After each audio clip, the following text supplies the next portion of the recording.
Buenos días a todos y bienvenidos a nuestro seminario de la Oficina de la Mujer. Saludamos a todas las personas también que os habéis unido desde fuera del CENIO, en especial a los amigos del CENIO, nuestro programa de filantropía. Bienvenidos a todos. Como muchos sabéis, estos seminarios los organizamos con el objetivo de concienciar y ayudar a cambiar los sesgos de género que existen en ciencia y en la sociedad en general. Para ello hoy tenemos a una ponente que creemos que va a ser una muy buena fuente de inspiración, Paloma Chen, que es periodista y escritora. Muchísimas gracias, Paloma, por aceptar nuestra invitación.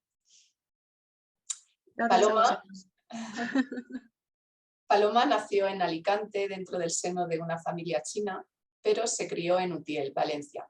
Estudió periodismo en la Universidad de Valencia y ha trabajado para la agencia EFE y los departamentos de comunicación de diversas instituciones como Cruz Roja Española. Colabora también con medios como Apunt, El País o La Marea, entre otros. Está muy comprometida con promover el interculturalismo. Prueba de ello son su proyecto multimedia Crecer en un Chino, o la cogestión que hace de la plataforma Tusanaje, o la creación en España del primer encuentro de la migración y el refugio. Ha ganado el Premio Nacional de Poesía Viva L de Lírica 2020, con versos llenos de contenido intercultural. Acaba de publicar también el poemario Invocación a las mayorías silenciosas. El título de su charla de hoy es Reflexiones desde una experiencia chino-española sobre la identidad, que estamos deseando escuchar. Paloma, cuando quieras, la cámara y el micrófono es todo tuyo. Muchísimas gracias a todas y a todos por estar aquí, la verdad, me hace muchísima ilusión y nada, pues un poco bajo este título pues bastante sencillo, pues os voy a compartir algunas reflexiones, ¿no? Desde una experiencia de mujer chino-española sobre la identidad, sobre el género, sobre la racialidad. Yo suelo partir mucho de mi experiencia personal, pero también de todo lo que he trabajado, he investigado sobre todos estos temas, porque desde pequeña, ¿no? Como me han presentado al nacer aquí, en este contexto, siempre me he preguntado sobre todas estas cuestiones. Yo me he definido como feminista desde que conocí el significado de esa palabra. Cuando yo era adolescente lo veía muy claro y aún así nunca, honestamente, no me veía demasiado reflejada en muchísimas de las cosas o bueno, en ese momento lo que yo estaba viendo, ¿no? Entonces, bueno, yo soy muy crítica con el movimiento feminista hegemónico que toma como sujeto político una idea muy concreta de qué es una mujer, ¿no? De un sujeto concreto que, bueno, en su momento, o sea, todas estas ideas de definir cuál es el sujeto político de los movimientos puede ser como muy revolucionario, puede ser en su momento útil, en su momento estratégico, pero a día de hoy yo creo que a veces esta idea puede ser utilizada para excluir a mujeres trans, para excluir a mujeres racializadas, negras, asiáticas, de Abya Yala y en general, bueno, a mujeres que no caben en esa pequeña definición de mujer, a lo mejor que en algunos sectores se trata. Entonces, bueno, como mujer de origen chino y o sea, como añadir, ¿no?, al género el tema de la racialidad, pero también el tema de la clase. Yo pues me he criado en un restaurante, ¿no? Y al final por eso mi proyecto Crecer en un Chino iba un poco de eso. No me veía representada a lo mejor en ese feminismo cuyas perspectivas que se adoptaban como objetivas, que se adoptaban como representativas de todas las mujeres, al final eran, o sea, en mi opinión, ¿no?, como de mujeres blancas, de mujeres españolas, de clase media. Y yo también soy una mujer española al final, ¿no? Pero no sé, yo notaba a veces que cuando yo hablaba, ¿no?, como mujer de origen chino, solo estaba como representando una experiencia específica, ¿no? No lo veían.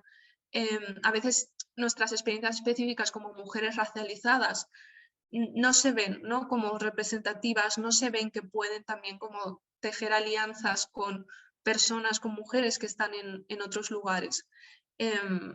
Y bueno, sobre todo eso, ¿no? Que a veces no se hablaba de racismo, de colonialismo, de imperialismo.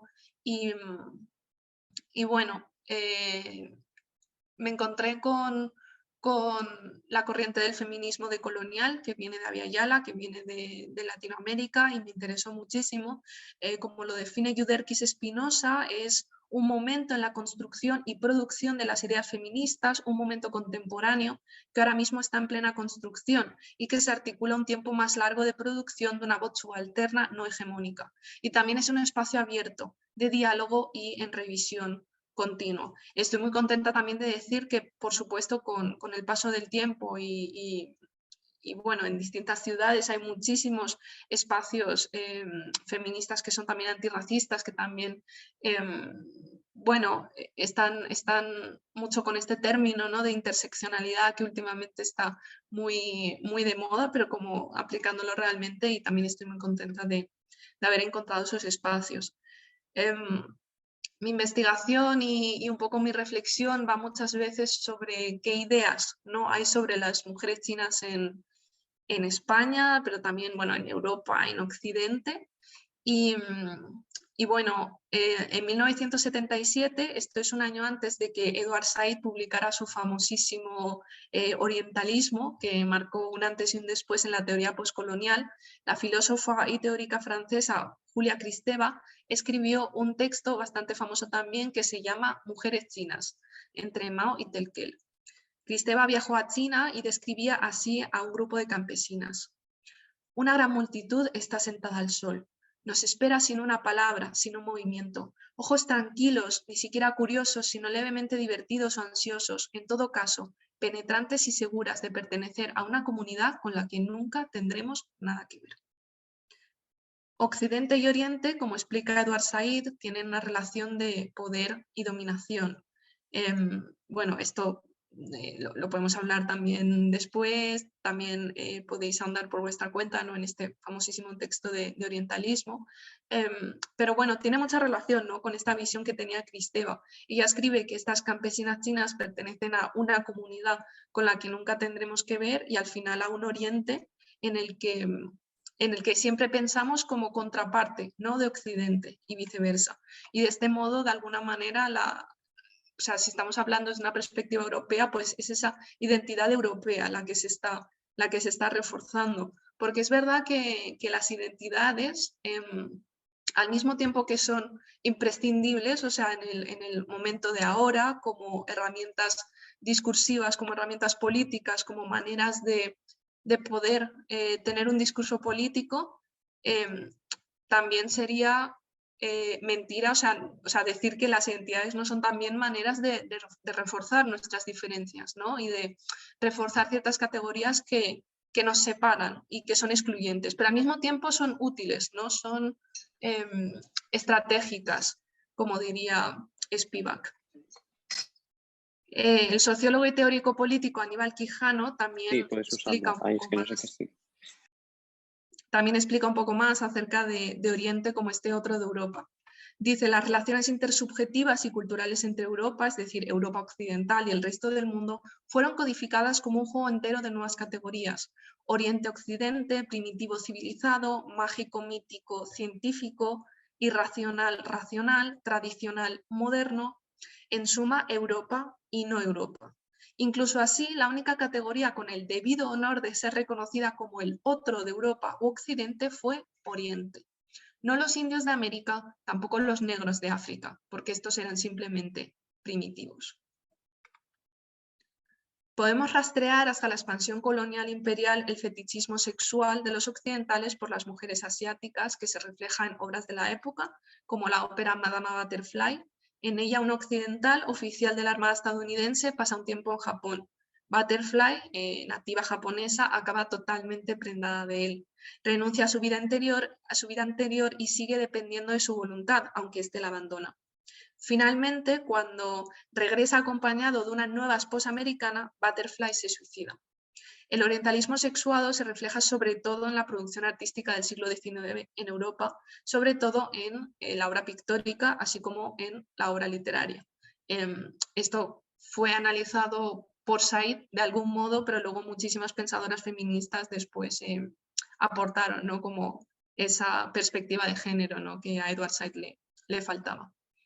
Trasladándonos un poco a la actualidad, pues bueno, venimos como de toda esta herencia, pero en la literatura actual, en el cine, en la televisión, en el porno, en el manga, en el anime, en los videojuegos, en gran parte de la producción artística, intelectual, literaria, que muchas veces se nos presenta neutral, ¿no? Inocente, de sesgo racial, pues ha estado promoviendo un imaginario que refuerza varias ideas. Una de las ideas que yo ahondo bastante en esto, ¿no? Es que de alguna manera, ¿no? Por la manera en la que nos hemos criado, los autores que hemos estudiado, bueno, yo que he estudiado pues literatura, arte, todo esto, está siempre la idea implícita un poco, primero, de que las mujeres no creamos, ¿no? Porque si no estamos estudiando a mujeres artistas o a mujeres científicas o a mujeres que hacen cosas, es como, ostras, ¿cómo puede ser si resulta que en mi vida diaria, o sea, las que hacen cosas son las mujeres, ¿no? En mi familia son las mujeres las que están haciendo cosas, ¿no? Como todo el rato, ¿cómo puede ser, ¿no? Que no las estudiemos? Y también, por supuesto, que las mujeres racializadas no creamos, que mujeres como yo no creamos, que según lo que yo estudiaba en el colegio, y claro, lo vivía como muy distinto, era como, ostras, pues la cultura china no ha aportado nada al mundo, las mujeres chinas no han aportado nada al mundo, y no sé, igual luego en bachillerato algo de historia contemporánea acerca del régimen comunista, que eso se saltó. O sea, como que falta mucho, ¿no? Al final. Entonces, por una parte esto, por una parte desde la parte de la creación, de esa falta de presencia, de esa falta de visibilidad, que, bueno, gran parte de mi trabajo a día de hoy en periodismo y en otros ámbitos va de visibilizar a creadoras de origen asiático y a creadoras racializadas, a creadoras negras, para un poco ampliar nuestro imaginario. Por supuesto, eso está en conexión con la obra, ¿no? Muchas de las obras con las que nos hemos rodeado también han reforzado esta idea de mujeres asiáticas como exóticas, como sumisas, y se les ha cosificado muchísimo. Y bueno, un texto muy interesante se llama Ornamentalism, de 2019, es de una teórica estadounidense de origen taiwanés llamada An Lin Chen. Y bueno, ella de alguna manera teoriza acerca de cómo en Occidente se ha relacionado lo oriental con lo femenino, pero también con lo decorativo. Culturalmente incrustada y ontológicamente implicada por las representaciones, la mujer amarilla es persistentemente sexualizada y desexualizada, simultáneamente hecha y deshecha por el proyecto estético.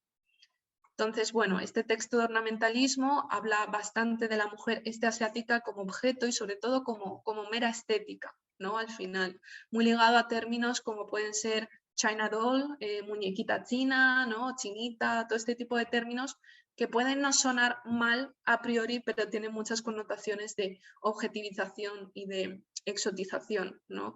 Un poco esta idea de que las mujeres asiáticas son monas, son exóticas, inofensivas, un poco como si fueran mascotitas, ¿no? Como quitándoles siempre ese poder y esa agencia. Y al mismo tiempo una hipersexualización y una fetichización que bueno, eso, ¿no? Que no es exclusiva de la mujer china, sino de la mujer asiática en general y también de las mujeres racializadas de distintas formas, ¿no? Porque también habría que preguntar, o sea, también esa exotización y fetichización, por ejemplo, hacia las mujeres negras, pero que también se da de formas distintas, ¿no? Y con estereotipos distintos.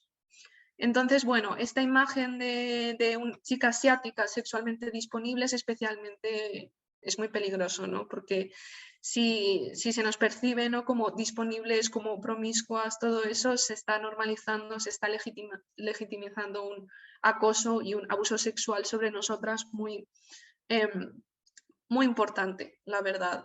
El otro día, o sea, ayer mismo estaba viendo una noticia de una paliza que se le ha dado a una mujer china en un bazar, creo que era, o en un restaurante, no me acuerdo, creo que en un bazar ahí en Zaragoza. Y me hace pensar mucho acerca de lo urgente que es que hablemos de esta violencia, ¿no? De esta violencia hacia las mujeres racializadas y también de preguntarme, ostras, ¿cómo...? O sea, de preguntarme por todos los lados, ¿no? De decir, creo que la comunidad asiática, la comunidad china deberíamos salir, ¿no? Deberíamos salir a protestar, pero es que el feminismo, o sea, ¿dónde están las feministas? ¿Dónde están las feministas blancas españolas ahí, ¿no? O sea, también, no sé, muchas veces otras compañeras nos lo preguntamos, ¿no? Como constantemente. El otro día estábamos en una marcha en conmemoración de la Nakba palestina. Una periodista palestina acaba de ser asesinada, ¿no? Por Israel y a la marcha había relativamente poca gente, ¿sabes? Y compañeras de la campaña de regularización ya, que bueno, desde ya si no conocéis la campaña os animo a firmar por los derechos de las personas migrantes. Bueno, nosotras estábamos ahí como recogiendo firmas y era como, ¿dónde están las feministas? O sea, ¿dónde? ¿Dónde mostrando el apoyo? ¿Dónde? Y no quiero ser como especialmente dura, ¿no? Como decir, ostras, estamos aquí, porque siempre está este tema, ¿no? De estamos dividiendo, pero al final es como tenemos que unir como nuestras luchas, ¿no? Y las mujeres racializadas sí que vamos a apoyar muchas veces sus, entre comillas, como sus manifestaciones, porque son cosas que sabemos que nos afectan a nosotras, ¿no? Pero luego salen estos temas y no sé, sentimos como esa falta, ¿no? Y bueno, todo esto, todo este batiburrillo, ¿no? De cosas que os he explicado, como de estereotipos, mezclado con esos problemas de identidad, ¿no? Que en concreto una persona como yo, que soy de familia china, pero he nacido en España, soy española, y donde, pues eso, ¿no? Como en casa he vivido una cultura y he vivido también como unas cosas, y en tu casa también te dicen, ¿no? Pues eres china, pues no tienes que hacer estas cosas, ¿no? Que son cosas de española. Y cuando estás fuera de casa es distinto, ¿no? También. Y del mismo, es como que todo el rato te están acusando, ¿no? De no ser suficiente, nunca eres suficientemente china o suficientemente española, ¿no? En el caso de las personas españolas, es como que a lo mejor te dicen, ostras, es que qué bien hablas español o hablas valenciano perfectamente, madre mía, tú eres española. Y al mismo tiempo, tú nunca vas a dejar de ser china, ¿no? Para ellos. Y al mismo tiempo, en muchísimos ámbitos, vas a sufrir ese señalamiento, ¿no? O esa discriminación. También me gustaría decir que bueno, para mí es complicado, ¿no? O sea, yo hablo desde una experiencia muy personal y también es complicado como generalizar, ¿no? Porque me gustaría dejar claro que las mujeres chinas pues no somos intercambiables ni idénticas en nuestras experiencias ni en nuestros proyectos. Me parece importante decir esto, ¿no? Porque del mismo modo que es evidente que yo soy extremadamente distinta, o sea, o que mi situación es muy distinta, por ejemplo, que la que puede vivir mi madre, también pues los llamados chinos de segunda generación o españoles de padres chinos también somos muy distintos, ¿no? Y de alguna manera esa diversidad la quería abordar en el proyecto de Crecer en un Chino, ¿no? Porque yo veía siempre que en los medios de comunicación lo chino siempre está asociado a una imagen como muy, muy concreta, ¿no? Y entonces yo creo que eso es muy importante, ¿no? Como decir que no sé, ni se debería ni es fácil tampoco como generalizar, ¿no? Pues no somos iguales, estamos atravesadas por experiencias muy diversas, por nuestra diversidad corporal y social, nuestra psique, nuestras condiciones de clase, que me parece muy importante y que es un tema que creo que a veces, no sé, creo que no se habla lo suficiente y bueno, sí, un poco la sociedad tiende a describir a una mujer china siempre con los mismos atributos o características que servirían para describir a otra mujer china, ¿no? Y yo creo que ese dispositivo generalizador es un recurso muy frecuente a la hora de construir nuestra identidad y que es muy infravalorante. Esto sucede en todos los ámbitos, pero por citar uno como puede ser la academia, ¿no? Los estudios de las migraciones chinas desde una perspectiva de género son bastante escasos, a pesar de que bueno, las mujeres ocupan un lugar pues primordial, importantísimo en la historia de las migraciones, pero muchas veces la investigación, desde la academia, pues se da mucha más relevancia a la experiencia masculina, ¿no? Como si la migración fuera un proyecto que solo compete a los hombres y donde muchas veces las mujeres solo acompañan, ¿no? Mediante los procesos de reunificación familiar, primero viene el hombre y luego se trae pues, a su mujer y a su hijo y a su familia, y de nuevo estamos como, pues eso, ¿no? Como dando muchísima más visibilidad a estas historias, que por supuesto las hay, son así, pero faltan muchas otras historias, ¿no? En mi labor como periodista, como creadora, estoy como muy obsesionada con eso, ¿no? Con decir, ostras, o sea, es que, claro, a veces parece que se ha contado todo, y es que no es así, o sea, no se ha contado casi nada, ¿no?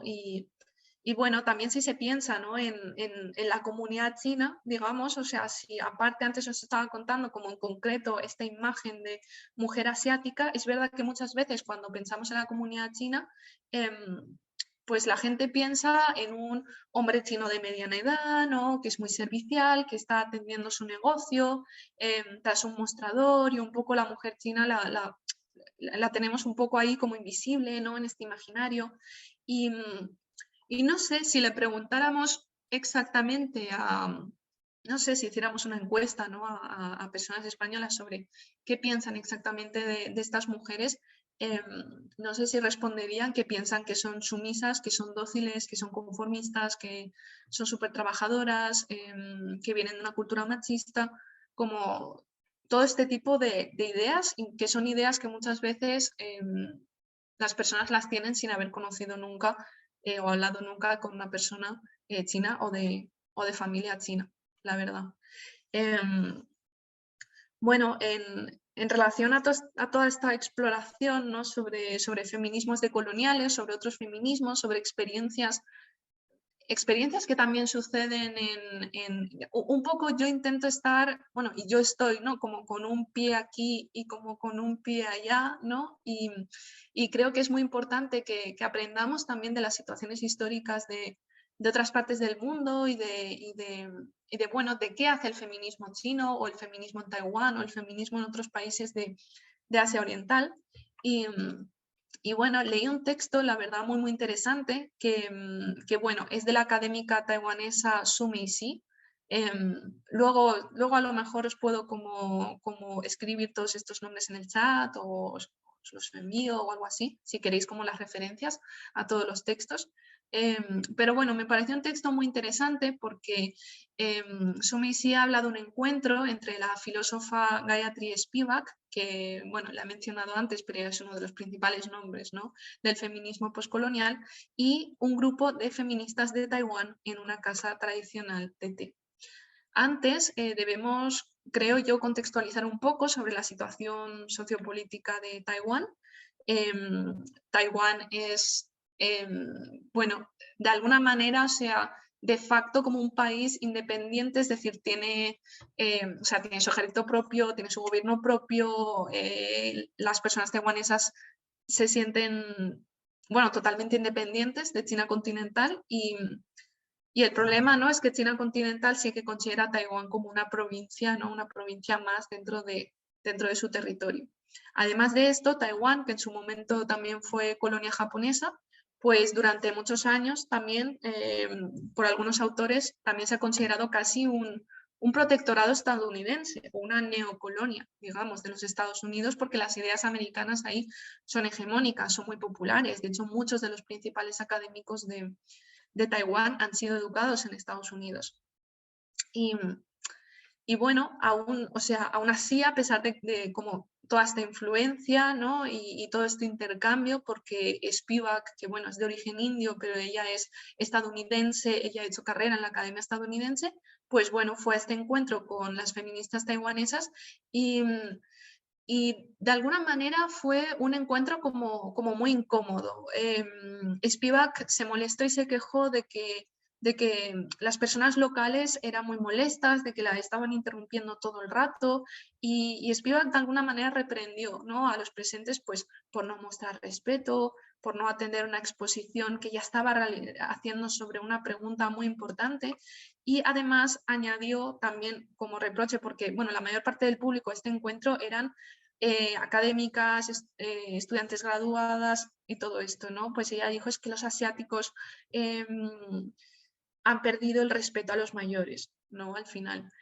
Bueno, la persona que escribe este texto, Su Mei-si, relata que esta anécdota ella cuando visita Taiwán pues le es contada, ¿no? En la universidad, y sobre todo que la gente estaba bastante disgustada y bastante indignada, sobre todo por este tono de arrogancia, este tono de exigencia, por parte de una persona como ella, de una persona como tan importante en lo que es el feminismo occidental, ¿no? También le contaron a Su Mei-si que Judy Chicago también había pasado por allí y no sé, tampoco había habido como este intercambio. Yo creo que aquí evidentemente se mezclan como muchas cuestiones culturales, ¿no? También y como de desconocimiento y de que aunque estemos hablando de lo mismo, ¿no? Y de que inevitablemente, si se utiliza la palabra feminismo, que feminismo viene del francés,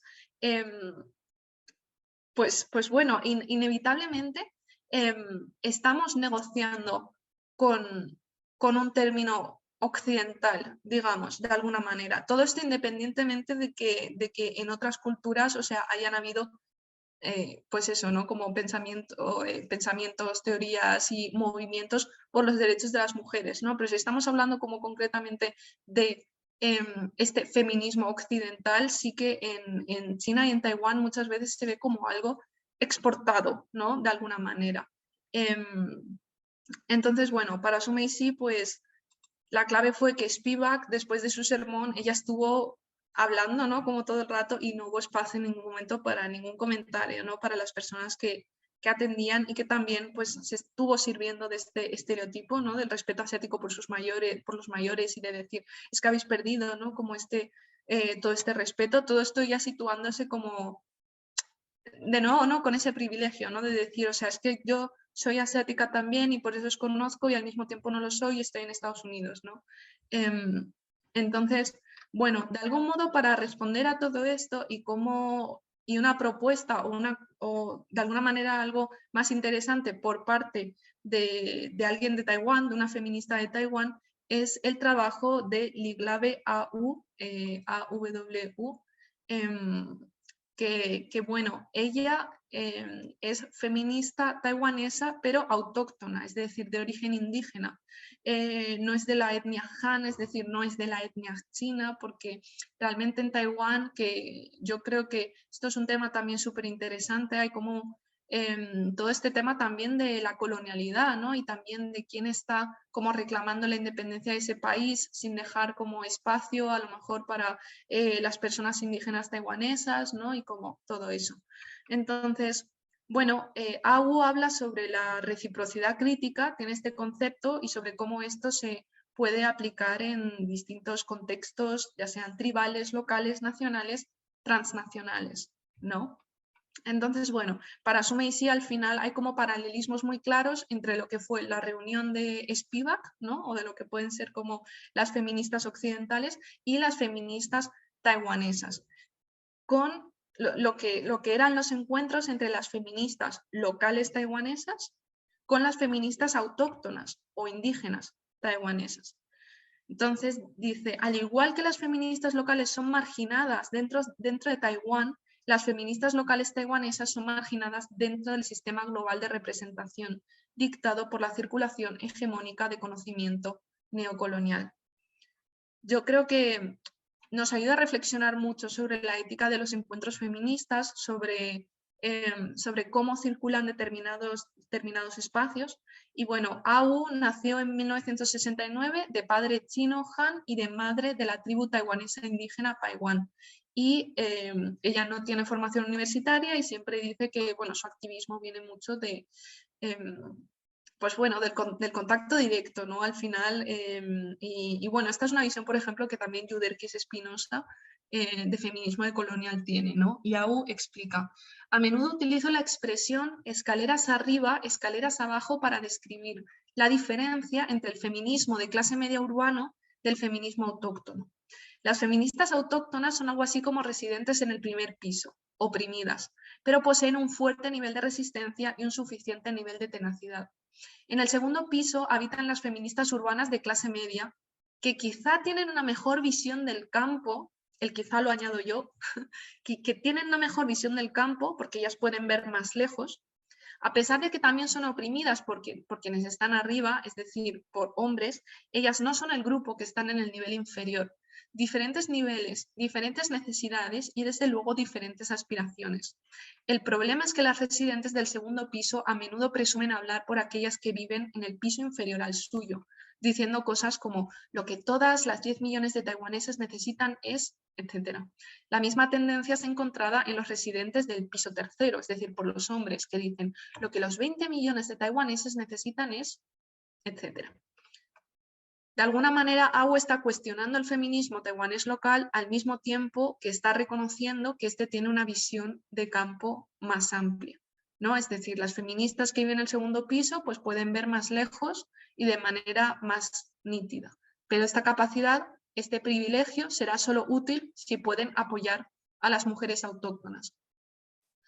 Creo que es un ejemplo interesante en el sentido de que nos hace pensar sobre el tema del privilegio, ¿no? De muchas veces también con las personas blancas, por ejemplo, repito, tema campaña regularización ya, si no habéis firmado, firmad bueno, de momento no se puede firmar por internet, pero bueno, hay muchísimos espacios donde se puede firmar. En esta campaña solo pueden firmar personas con DNI, o sea, solo personas españolas. Y muchas veces también cuando sale todo el tema de votar y tal, estamos apelando al privilegio blanco o al privilegio español o al tema de tú compartir tus privilegios. Entonces, esta idea me parece interesante, ¿no? De decir, efectivamente hay personas bueno, que quizá tengan más poder o tengan más conocimiento, necesitamos encontrar maneras de redistribuir todo eso. Al mismo tiempo, también creo que esta metáfora tiene, o esta comparación tiene implicaciones que son erróneas, ¿no? Por eso he añadido ese quizá, es decir, y vuelvo a Yuderquis Espinosa, que es que ella dice que hay que pensar bueno, que las feministas indígenas o autóctonas pueden manejar un nivel de abstracción teórico-académica igual de alto, al final, que el de las feministas de clase media. Y que, bueno, este es el propio caso de Yuderquis Espinosa. Entonces, atribuir, por ejemplo, a feministas autóctonas o indígenas un saber solo práctico o solo experiencial también es un prejuicio. Igual que al contrario, pensar que las feministas de clase media son todas universitarias y grandes teóricas, pues tampoco responde a la realidad. Después de este rollazo súper teórico que os estoy soltando, porque estoy como bastante en este tema, estos son como algunas cosas derivadas de algunos escritos que he hecho para el máster que estoy haciendo de construcción y representación de identidades culturales en la Universidad de Barcelona y que bueno, estoy terminando ya y de hecho lo estoy terminando con un texto, una investigación sobre San Mao, que San Mao es una escritora de hecho taiwanesa, aunque ya nació en China continental y que vivió en los años 70 en España, en concreto en las Islas Canarias y también en el desierto del Sáhara. Y bueno, al mismo tiempo que me parece una figura muy atractiva porque me apela de manera, bueno, un poco en el sentido del género, ¿no? De la etnicidad y de todo eso, pues bueno, es muy interesante también cómo ella, que viene de este contexto, ¿no? Que ya hemos dicho que es muy complicado, que es las tensiones China-Taiwán, con todo esto de estar en los años 70 en el Sáhara, o sea, justo cuando el Sáhara pasa a ser de España a Marruecos. Entonces ella un poco es una cronista de todo esto y ella ha sido una cronista de todo esto para el pueblo chino, para el público chino, y ahí hay como muchas cosas muy interesantes que suceden. Entonces, bueno, básicamente, aparte de este trabajo académico, mi trabajo periodístico se liga mucho a lo que ya he comentado, ¿no? A visibilizar identidades, visibilizar historias, resistencias de jóvenes entre la cultura china y la cultura española, algunas de ellas mujeres de origen asiático, que como yo, ¿no? No se han visto representadas ni reflejadas en los medios de comunicación, en la producción cultural y en el feminismo, pero a veces tampoco en el antirracismo sin perspectiva de género, ¿no? Y bueno, y muchos otros de mis proyectos, pues no tienen que ver solo con mujeres, ¿no? En específico, sino en general con personas migrantes y racializadas.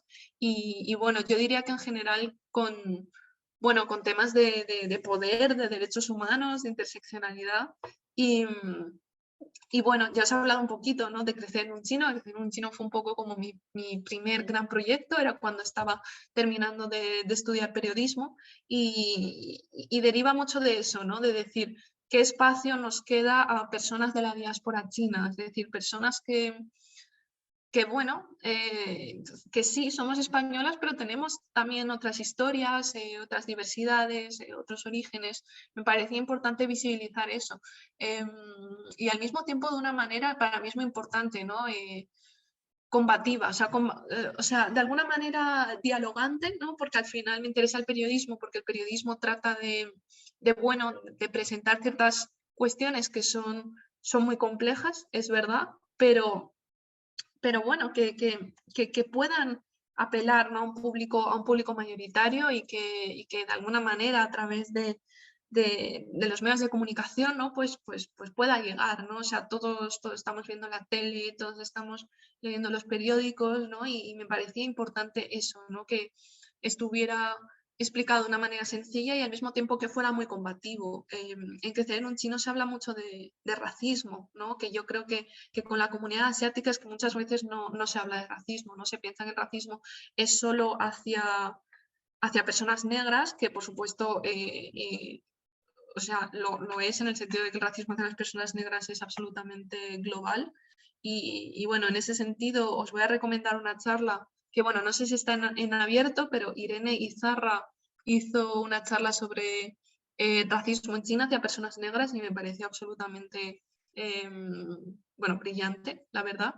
Y, y bueno, pero todo esto, ¿no?, sobre pensar eh, que la comunidad asiática no, muchas veces no, o sea, sí, evidentemente ha alzado la voz, pero no ha tenido como tanto esa visibilidad, ¿no? Entonces, bueno, a mí me parece muy importante. Entonces, desde esa perspectiva, pues bastante joven, ¿no?, entre los 20 y 40 años, de personas que o nacieron en China, inmigraron de pequeñas o nacieron aquí, pues un poco que hablaran de todo eso, de cómo es vivir entre los dos mundos bueno, la perspectiva de clase o la perspectiva trabajadora para mí era muy importante, por eso solo están personas que han pasado por restaurantes o por bazares. Y al final, bueno, eso se liga mucho con mi historia personal, ¿no? Y también con la manera y con el imaginario de muchas personas españolas hacia las personas chinas, ¿no?, que las sitúan solo en estos espacios. Además de que a mí me preocupaba mucho el tema de, no sé, supongo como de la movilidad social, ¿no?, al final, de decir, ¿por qué estoy viendo de que, o sea, y yo siento que de algún modo he tenido muchísima suerte y de que como desde el principio dije, ostras, yo no quiero trabajar en el restaurante, no, o sea, yo es que quiero ser periodista y quiero hacer otras cosas, bla, bla, bla, todo eso, pero he visto que muchísimas personas a mi alrededor no, o sea, no podían, ¿no? O sea, siempre tenían que estar en el restaurante o en el bazar que insisto, a mí, o sea, estoy súper orgullosa, la verdad, y es lo que a mí me ha dado todo, pero al mismo tiempo también he pensado, ¿no?, en esa falta de libertad o en ese decir, ostras, ¿por qué? O sea, da igual, tengo muchísimos amigos, no dije chino, que es que estudian, hacen todo y no sé, no llegan. Y eso pasa muchísimo, ¿no?, en la comunidad migrante, la comunidad racializada, la sociedad es muy racista, hay como muchos, y muy clasista, hay como muchos mecanismos, ¿no? En el tema del periodismo, que yo hablo mucho sobre cómo, porque todas las redacciones son tan blancas, tan de un determinado perfil, es como, ¿y cómo no? ¿No? O sea, ¿y cómo no? Si, si, bueno, empiezas en el colegio y estás en determinado barrio y sí que es súper multicultural, ¿no?, de personas de todos los orígenes, pero pues vas como superando estas pruebas, ¿no?, de decir, luego paso al instituto, luego paso al bachillerato, pues eso, al grado, el máster, bla, bla, bla, y, y cada vez es más homogéneo, ¿no? Y luego pues tienes que hacer unas entrevistas para llegar a determinado medio de comunicación y no lo sé, como que todo eso ayuda mucho a homogeneizar el tipo de perfil, ¿no?, que llega y entonces, no sé, luego es como, luego nos extrañamos, ¿no?, de pensar que porque todas las historias que salen acerca de personas migrantes son así de iguales, ¿no? Y es como, ostras, es que no hay personas migrantes y racializadas creando historias, buscando otras fuentes, haciendo otras cosas, ¿no? Al final.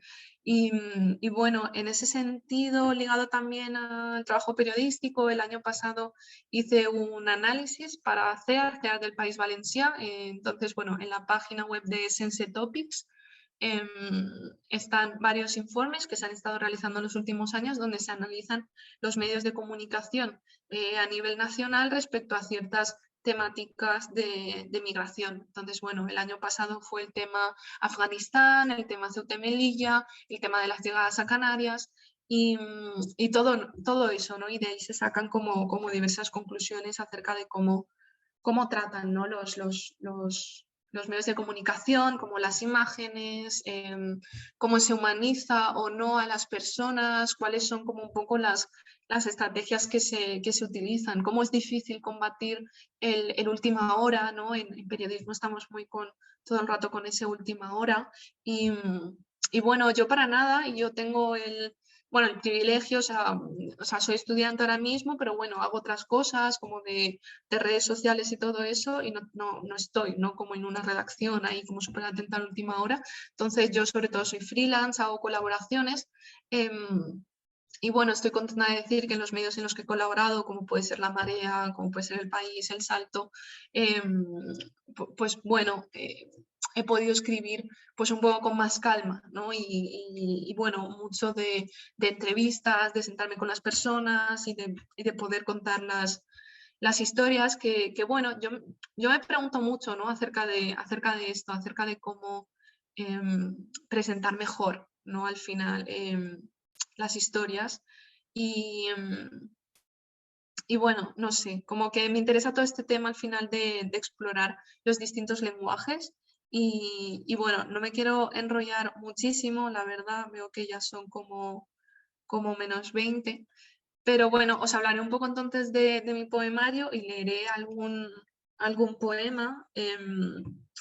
Para mí está todo bastante interrelacionado como en mi vida, al final, como lo personal y lo público y ¿cómo decir? Y como las temáticas que yo trato en periodismo, las he podido tratar de otra forma, ¿no? En el poemario, en Invocación a las mayorías silenciosas.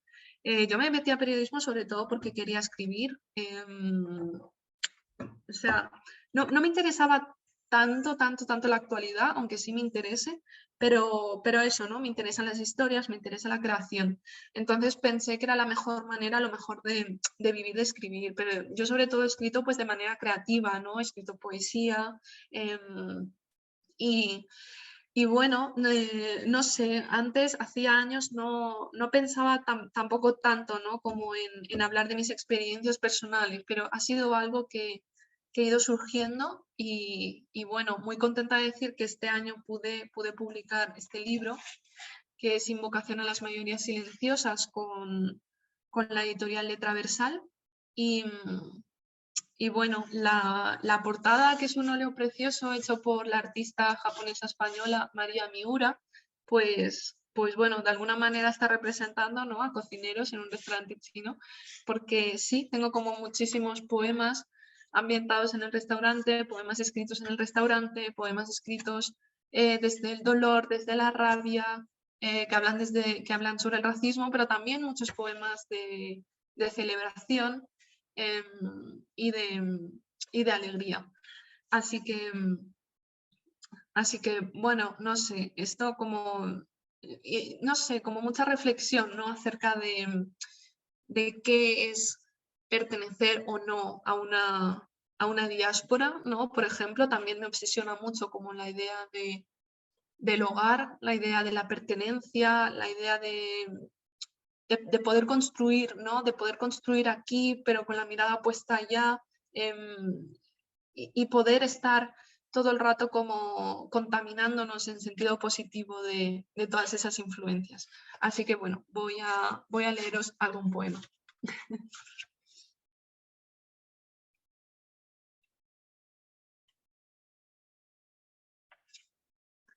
Un poema sobre mi experiencia con el lenguaje. Siempre respeté más a las palabras que a mis padres. Siempre respeté más a esas cabronas que hacen piruetas a deshora que a mis padres. Siempre respeté más a Pessoa que a mis padres. Porque Pessoa encontró las palabras y un buen traductor y un buen editor, y mis padres encontraron estafa europea, desolación. Mis padres encontraron palabras partidas que hieren, pequeñas llagas, lengua que supura.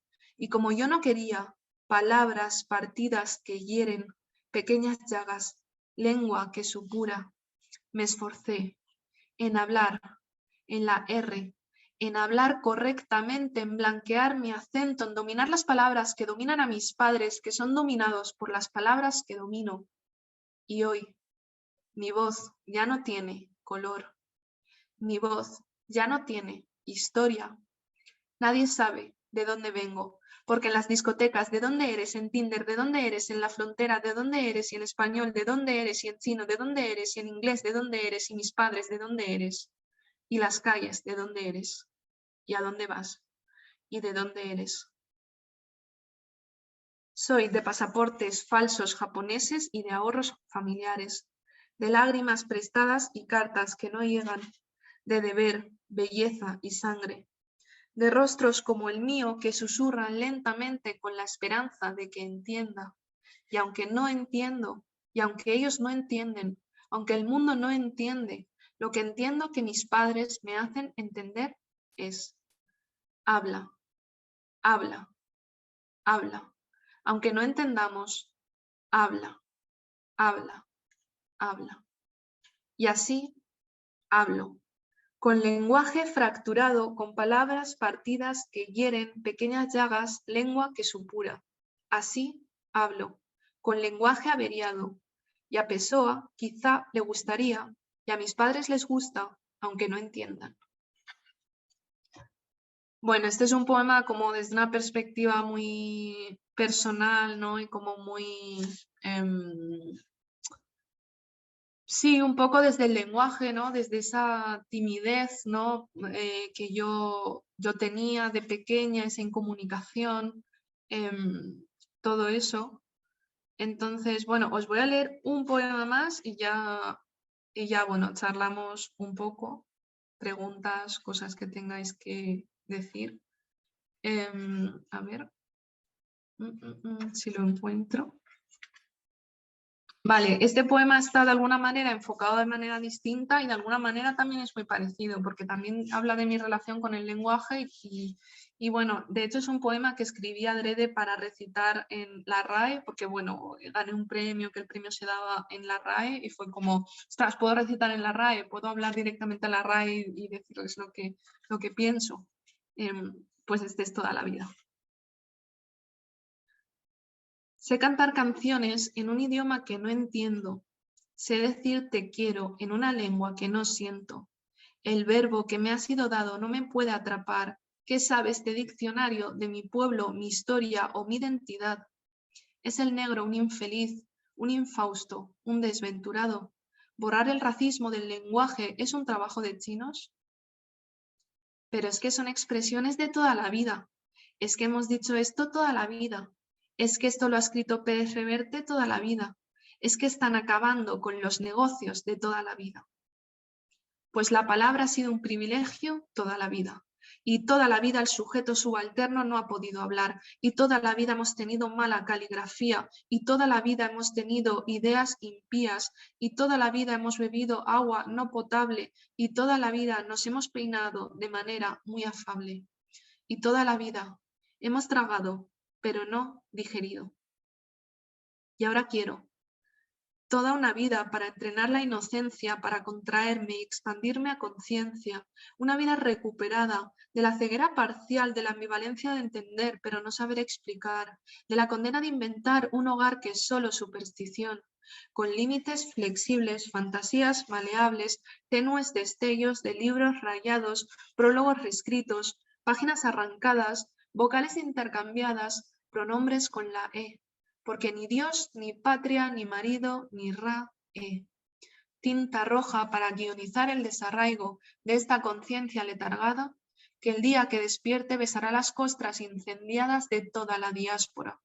Y mi restaurante, con menú a 7,50 y que lleva abierto desde 1980, sí que es un negocio de toda la vida.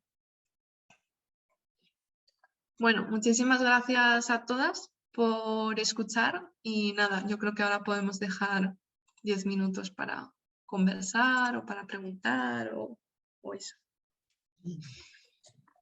Muchísimas gracias, Paloma. Preciosos los poemas que has leído y cómo los has leído y el contenido que tienen. La verdad es que no te dejan indiferente. También muchas gracias por la charla que nos has dado y darnos esa otra visión, perspectiva de estereotipos de lo que igual no somos tan conscientes. Y nada, ahora abrimos turno de preguntas para los que ya sabéis que entrando en la pestaña de participantes que está abajo, levantad la mano y yo os doy paso. Veo ya la mano levantada de María Blasco, nuestra directora. Adelante, María. Paloma, sobre todo agradecerte tu participación.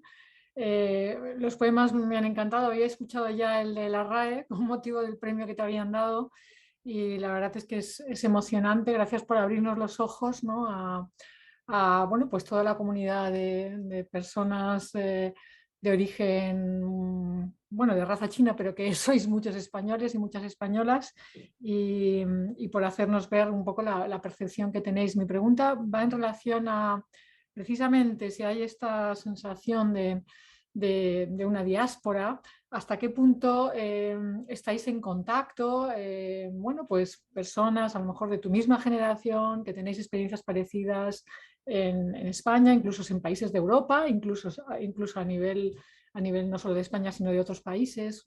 ¿Tenéis algún tipo de organización, de sitio donde podéis, bueno, pues compartir experiencias o hacer presión y conseguir cosas, ¿no? Que es un poco lo que has mencionado que habría que hacer? Pues bueno, muchas gracias por vuestras palabras. Y sí, o sea, yo viví en China de 2017 a 2018 y bueno, antes de ir a China, yo fui un poco con esta mentalidad como súper romántica, ¿no? De decir voy a redescubrir mis orígenes, bla, bla, bla. Y en verdad te das cuenta de que tú eres, evidentemente, como soy española, soy muy diferente, ¿no? O sea, a las personas chinas de ahí, pero me encontré con muchísimas personas de la diáspora china que también estaban ahí, de la diáspora china de muchos países. Y eso para mí fue absolutamente revelador y sobre todo ahí sí que fue donde sentí casa, sentí realmente casa, o sea, no China con las personas chinas que han nacido y crecido en China, sino con personas de familia china, pero de todos los países. Y entonces conecté mucho con las personas de Latinoamérica por el tema del idioma, ¿no? Sobre todo de Perú. Y bueno, en el Perú hay una comunidad Tusán, que es una comunidad peruana de ancestros chinos muy, muy, muy, muy grande. Y bueno, empecé a colaborar con el proyecto Tusanaje, que bueno, desde aquí, si a alguien le interesa el tema de la diáspora china, sobre todo en Latinoamérica y en el Perú, pero también hemos trabajado cosas de España, pues bueno, estuve colaborando con ellos unos años y ahora mismo somos muy amigos también. Y a partir de eso, de darme cuenta de que en otros países se estaban formando como estas plataformas tan interesantes, cuando volví a España en 2018, pues me puse activamente a buscar, porque yo no conocía, o sea, yo soy de un pueblo, yo soy de Utiel y en Utiel no había otra familia china, no, o sea, no es lo mismo, yo no soy tampoco una experiencia representativa de qué es ser una persona china en la ciudad, porque no lo sé. Yo en un pueblo no tenía más amigos chinos, digamos. Es verdad, luego me mudé a la ciudad, pero te faltan muchísimos contactos, no sabes dónde se mueve la gente, pero yo por redes sociales, ¿no? Por algo como muy de mi generación, ¿no? Empecé a buscar activamente a personas de un perfil parecido, ¿no? Porque también es como quiero personas, pero que quieran hacer cosas, de, pues, de activismo o culturales o lo que sea. Y entonces sí que encontré al colectivo de asiático descendientes Catarsia en Barcelona y después al colectivo Liwai en Madrid. Entonces, Catarsia trabaja con jóvenes de origen asiático, Liwai trabaja con comunidad china y juntas en 2019 hicimos en Matadero, en Madrid, el que llamamos de manera muy ambiciosa primer encuentro de la diáspora china en España. Y entonces era, bueno, sobre todo, había gente de todas las edades y de todos los orígenes migratorios, es decir, que o nacidas aquí o personas adoptadas o personas que vinieron de más mayor, como todo eso, pero sobre todo personas jóvenes y que o habían nacido o que habían migrado de pequeñas, ¿no?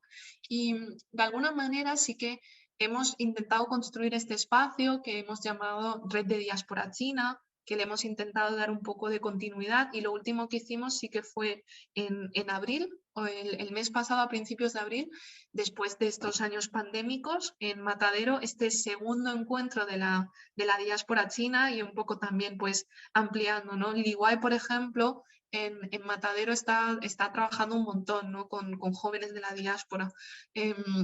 Bueno, luego el término diáspora también es difícil y como toda categoría identitaria es polémico y complicado, ¿no? Hay muchísima gente que no se siente de la diáspora, hay muchísima gente que, ¿sabes? Entonces, bueno, de alguna manera hemos creado este espacio, pero no... Yo estoy obsesionada con no etiquetar a la gente y con que no empiece ahora todo el mundo a pensar que todos los jóvenes chinos estamos como en estas situaciones, ¿no? Muy bien, muchas gracias, Paloma. No sé si tenemos alguna otra pregunta. ¿Alguien se anima? Bueno, mientras te iba a preguntar yo, Paloma, no sé si hubo algún hecho, anécdota, algo que pasó que fue cuando algo que te hizo, lo que te hizo a ti darte cuenta de esos prejuicios que puedes, vamos, que existen para las mujeres de origen chino. No sé si hubo algo, no sé, en tu niñez, en tu juventud, que te hizo, te cambió la perspectiva y te hizo pues querer hacer cosas para cambiar esto. Yo creo que, y bueno, lo voy a unir con un comentario que se ha puesto ahora en el chat, ¿no? Que dice, soy madre de un niño de origen chino, ahora tiene 7 años, está enfrentándose a comentarios y tratos racistas. Yo he recibido comentarios desde siempre, al crecer en un pueblo y ser la única, o sea, ya no solo la única niña china, además de mi hermano, sino la única, a lo mejor, niña extranjera, digamos, ¿sabes? Porque bueno, eso no, como que no es lo mismo que en la ciudad o en determinados barrios. Entonces, o sea, no te diría que ha habido como este clic, sino que siempre al recibir estos comentarios tú te sientes como muy, pues, muy diferente, ¿no? Y al final también con tu familia es diferente, ¿no? O sea, mis padres vienen de otro contexto muy distinto, y entonces también es todo como muy diferente. Yo sentía siempre como mucha confusión al final. Entonces, no sería un clic, pero sí que sería un poco a poco, ¿no? Un poco a poco, sobre todo, yo creo que es muy importante cuando sales de tu, pues eso, de tu cueva, ¿no? De qué mal lo estoy pasando y todo esto, y te das cuenta de que otras personas que también lo están pasando y están haciendo cosas bonitas o no bonitas, pero están haciendo cosas con ello. Y cuando...